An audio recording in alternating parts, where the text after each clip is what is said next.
We don't have time for a meeting of the Flat Earth Society. Some years ago I posted on the issue of the flat earth, and I thought it was pretty much a done deal. I mean, I bet that there's more people today that believe in the flat earth than there ever has been at any time in history. And one thing I did in that article back then is to quote the research of the agnostic evolutionist and anti-creationist, the late Stephen Jay Gould, who did a great job in uncovering all this stuff and concluded that there were two researchers, Draper and White, who were largely responsible for concocting this myth that there was at any time a large segment of the population, large segment of humanity in general, and particularly Christians, who believed in the flat earth. It was just not the case historically. And conveniently, Draper and White did so right around the time when Darwin's opponents were supposed to be, or were attempted to be made to look foolish on the surface of it. It was basically an ad hominem. Look at these dum-dums, they believe in a flat earth, so don't pay attention to them when they don't believe what Darwin's saying. Now, one thing you'll note is there's people today who claim, well, you know, the Bible teaches a flat earth and we're following the Bible, but this is just not the case.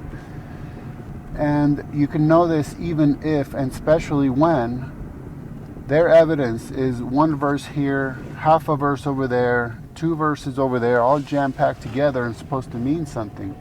But we can know that they're mistaken because of the history of Christianity. We happen to have 2,000 years of Christian literature to look at, and we find that that view was just held by a fragment of a segment of an extreme minority barely worth mentioning. We only know about them because people are desperate to either show how stupid Christians are, or it's Christians trying to show that there is some historical precedence for this. And this is historical apologetics. It's basic hermeneutics. It's understanding how these things were historically viewed. And there's a reason why you hardly find anyone in Christian history arguing for a flat earth. For instance, the two most well-known ones, the ones to which Draper and White appealed, are Lactantius and Cosmas. And if you look in the info section, you'll see that I wrote about these two. And what I found is they do not argue for a flat earth on the basis of the Bible. They do not claim that, they may claim that it's a godly teaching or some very generic claim like that, but they don't appeal to the Bible. They're not saying, here are the verses that prove the earth is flat. They're just arguing their point philosophically or geographically or what have you.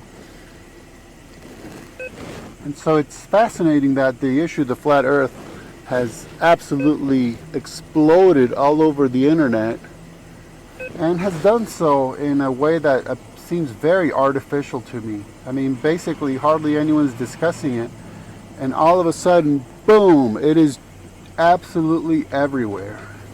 It just feels very artificial, like someone's behind it for some reason and somehow. It's just strange, but the case is there's enough facts out there to not only deal with the issue of the flat earth from a physical sciences type of point of view, but from a logical point of view and from a historical point of view, from a biblical point of view, and it's just not the case.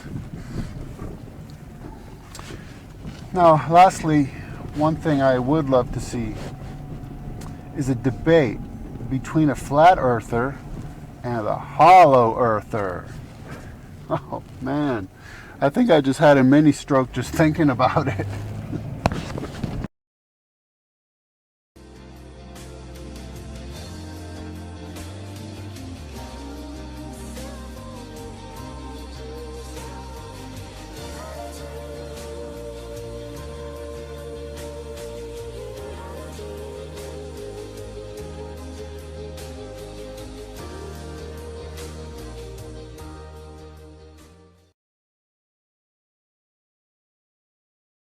Evolution's just a fact. I know. Yeah, until you actually go out And that's why when the get your atheists... PhD and replicate the work, and then it's not just a claim anymore. Shut up. Because evolution's just a fact. If you don't have the chops to go get your PhD and actually do the work, then shut up. Those damn scientists, they don't know what they're doing. Shut up. You! Shut up! Shut up! Shut up! Shut up! Shut up. Shut up.